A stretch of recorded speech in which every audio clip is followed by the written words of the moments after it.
Okay, so today we are talking about being watchmen for our children, like Ezekiel was in the Bible. I love to watchman you when you walk away. That is not what we're talking about, Nathan. Okay. Get on track. Oh, okay. Let's get into that.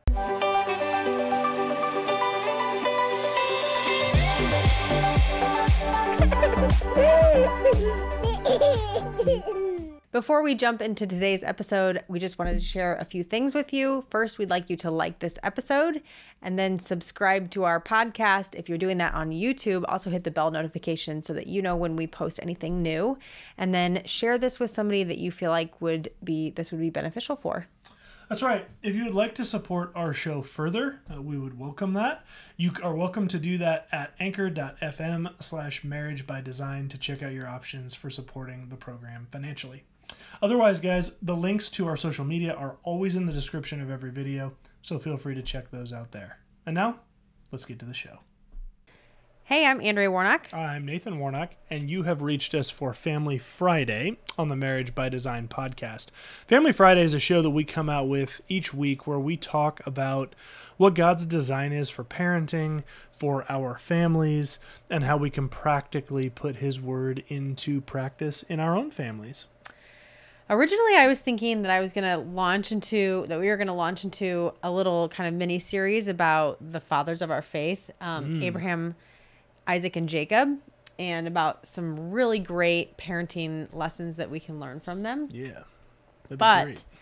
We're not doing that. Oh, we are pausing that, so I think we'll start that next week, and we're going to take a quick dive into Ezekiel 3.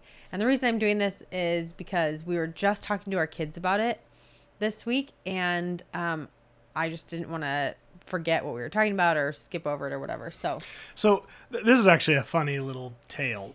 So we let our kids choose the next book of the Bible that we would study as a family. And, our kids, it's really Jackson and Ryan. We've talked about this a little bit. Our family devotional time is essentially Andrea and I and Jackson and Ryan, and the other kids are just sort of revolving around in the area. They come in and out. Right. But we let them pick. And, of course, you're thinking like, oh, man, they'll pick like Genesis or John or Matthew or something. Yeah. Ryan wanted to do Ezekiel, because I think she was going through her books of the Bible song in her head, and that's the one she stopped on. I'm not really sure what the draw was to Ezekiel, but it's been fun. If I remember right, there was just discussion about like what, I don't know, what happens in Ezekiel. Well, now we're working through it. We dove into it for our family devotional time. So Ezekiel is about this guy named Ezekiel who really Nailed it. Goes through some pretty radical things. God asks him to do some pretty radical things. And by radical, I mean like bizarre. Yeah. And if we were to encounter this kind of person today, I would probably label him as way too bizarre for the Lord's work. To be totally honest with you. You'd probably think they were an insane person. Yes. Really, with a lot of the things that he was asked by the Lord to do. Totally. Yeah. So that's been a good check for me to be like, God can ask people to do some really strange things. Right. Okay, so... you married me. Yeah, I know. So, just kidding. Kind of where we're at with Ezekiel. We're going to be reading Ezekiel 3:16 through like 21-ish. Where we're at is Ezekiel has been asked to... Okay, so Israel is in captivity in Correct. Babylon. Yep. And he has been asked to prophesy to them and to warn them of what's coming up for them. Right. And really to warn them that your captivity is not ending anytime soon. Right. So that's kind of what's going on in Ezekiel right now. And in fact, just contextually, there was a number of prophets that were prophets, not God-ordained prophets. Yeah. That at the time were telling the Israelites, hey, God's judgment was upon us. The Babylonians captured us, but God's gonna show up and release us, and we're gonna be going back to Israel just any day now. Just real quick. Yeah. So don't worry about setting down roots or getting involved in businesses or doing any of those things, because God's gonna rescue us from this captivity just any moment. Right. And that was not Ezekiel's message godly prophecy. was different. Right. Right. That's right. Okay, so in Ezekiel 3, 16 is where I'm starting. Ezekiel is brought to the Israelites. And it says, after 7 days, the Lord, after 7 days is like he was there with them, but kind of observing for 7 days. Anyway, so after 7 days, the Lord gave me a message, and he said, Son of man, I have appointed you as a watchman for Israel.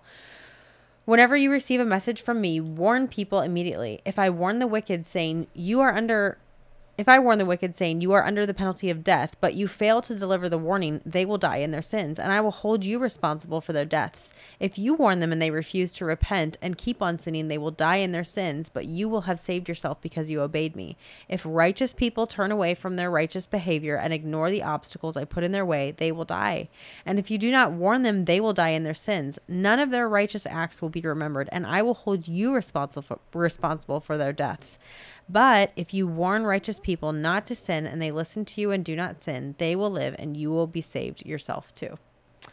So we read that with our kids tonight. And actually, Jackson, this week, he was responsible for kind of doing the study on this, which is great because it gives him some responsibility to really know what's going on and for the Lord to speak to him, which I think is awesome. So this week we were talking about that. And we had this discussion with our kids about, first of all, what is a watchman? So a watchman typically would have been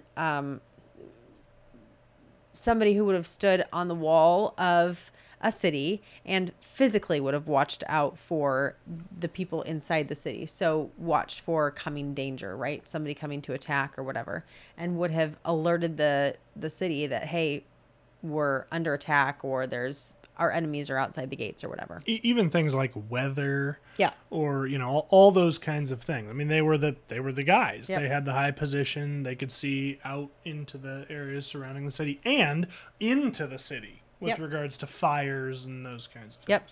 So they were the watchmen, were the ones appointed to watch over a city, and they were really putting their lives at risk because, of course, if they came under siege, they're the first ones that can be attacked. Okay, so the Lord put Ezekiel there as a spiritual watchman for the Israelites. And his purpose in being there was to tell them, hey, I'm warning you spiritually of what's going on and of your unrighteousness and whatever. And the Lord says it's your responsibility to do that. And if you don't, it's on you. That's on you. And if you do that and they turn from their sins, amazing. If they don't, and if they hear your message and they don't turn from their sins, that's on them. But you have been faithful, right? Right. So we were discussing some things with our kids tonight or this week about some of that, and about what it means to be a watchman. And we were telling them, well, how is this kind of like your own lives, right? And do you remember what Ryan was talking about? So she was not really understanding, like, well, we were saying, how does this relate to like your parents? How can you see kind of the correlation between what Ezekiel is doing and your parents? What your parents are called to do. Right. Do you remember what she was saying? I don't. Yeah. What? So she was like, I don't know. She said she didn't understand. I remember that. She was like, I don't know. I don't understand. And so we were saying, well, it was Ezekiel's responsibility from the Lord to tell them, hey, you're not doing what's right. You need to turn and do what's right. And to kind of in a way like discipline them. Right. And that's your parents' responsibility too. Our responsibility is to tell you, hey, what you're doing isn't right, and to mold you and shape you, and your response then is your responsibility. And right. So we were talking to her about how would you know that what you're doing isn't right if your parents didn't tell you? And so as parents, we want you to grow up and know what right and wrong is, and what the good things are that you should be doing and the bad things that you should be avoiding. And if you're not taught that at a young age, how will you know? How can you grow into who God wants you to be if you don't know? And so we're trying to relay to her and to Jackson. Jackson's a little bit older, so he gets it better. But this is why discipline is so important. And not that I want to discipline you. Sure. When you're doing the wrong things, but Yeah, don't take pleasure in it. But because God has put me as a watchman in your life for this period of time, to watch, to see the things that are on, the things that might be coming, that might be a battle for you, and to warn you of, hey, this is not a responsible decision, or this was a bad decision, or whatever, and to show you so that hopefully you can learn the way of the Lord and turn from sin. So we were talking just about, there is a reason that we discipline you, and it's not because we just want to be mean sometimes, right, or we want to not have you be whatever, annoying when we think you're annoying or whatever. Right. We want you to live in the will of the Lord, and right, that requires discipline when you're right, young. Right. Yeah, I mean, to take a practical example, if you're not teaching your kids that the stovetop is hot, are you really doing your job as a parent?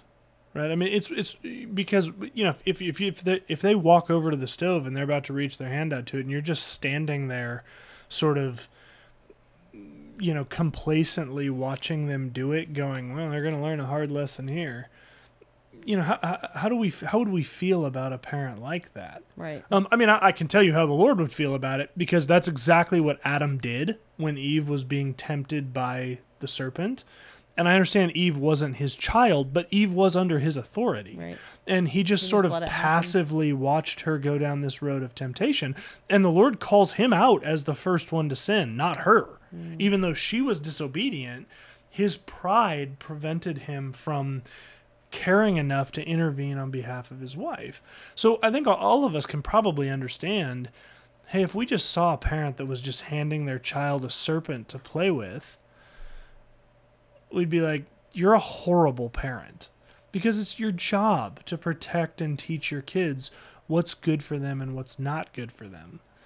The problem is, oftentimes we do that with those simple things like, hey, that stove's hot, don't touch it, but we're not doing a sufficient job of teaching them of the spiritual things of the Lord that are going to allow them to succeed spiritually, emotionally, and otherwise in the things he asks them to do. Right. So there's this, there's a huge responsibility with parenting. And I know that the sometimes easier route may be,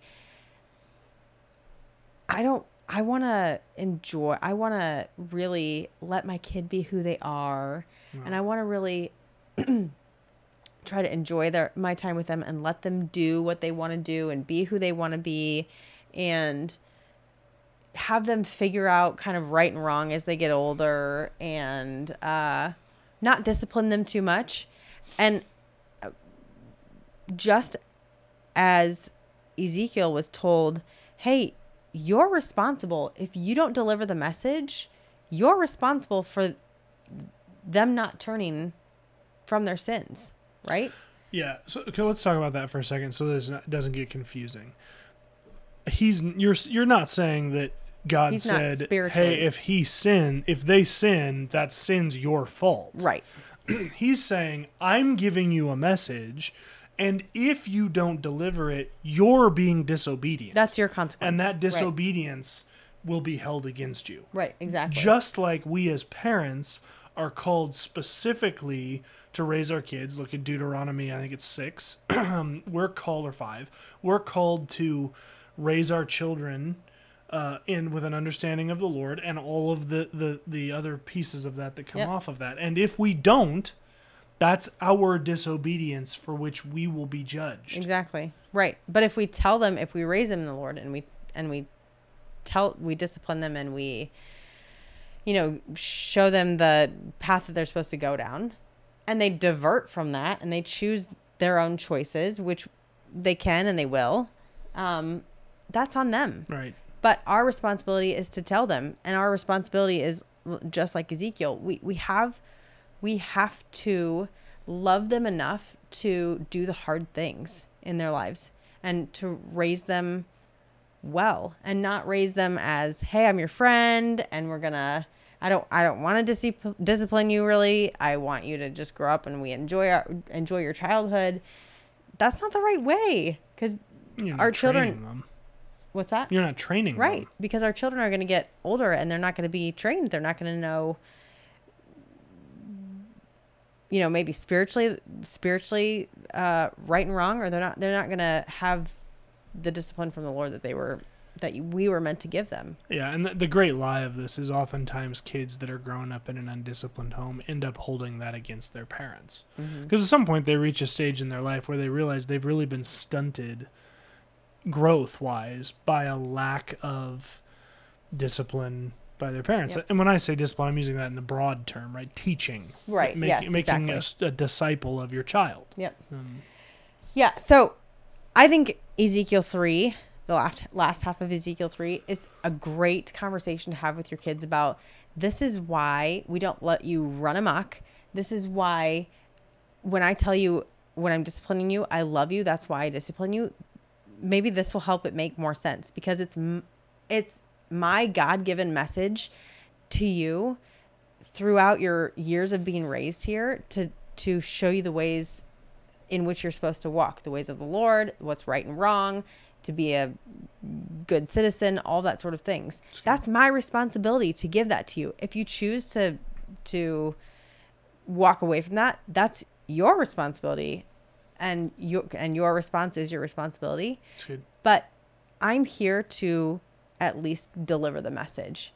And if I don't deliver the message, that's on me. It's good, babe. And so I think helping our kids to have a better understanding of why we have to parent the way that we do sometimes is really good. And it's a message that we try to bring up to our kids several times, so that they know we're not just trying to be mean. Right. But there's a purpose. Right. Because a kid's mind can go there sometimes. Of course. Of course. So anyway, great lessons out of Ezekiel 3 that we got to talk with our kids about this week. I thought I'd relay the message. Thanks for doing that, babe. Yeah. It's great.